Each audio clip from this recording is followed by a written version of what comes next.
Alright, so see how dirty it is? This is years of friends disrespecting me and putting all their dirt. So today we're gonna change that with this vacuum. So these are the accessories it comes with.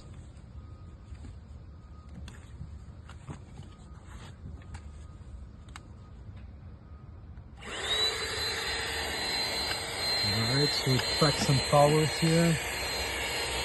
So you can remove all the dirt.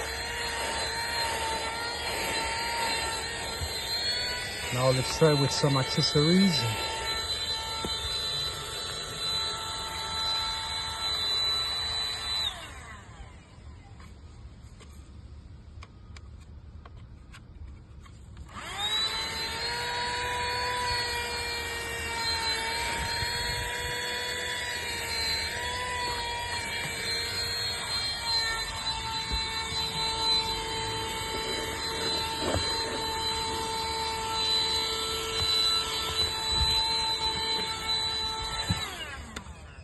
Alright, so as you can see, it's pretty effective and it's really small as well. So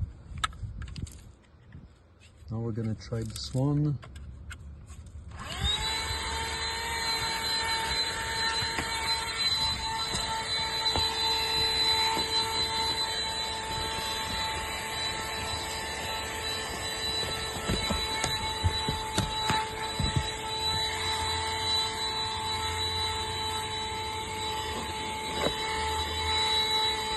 Alright, so it gives you an idea of the power of this little vacuum. You can also use it for keyboards or at home or small areas, but for me it's gonna be used for the car.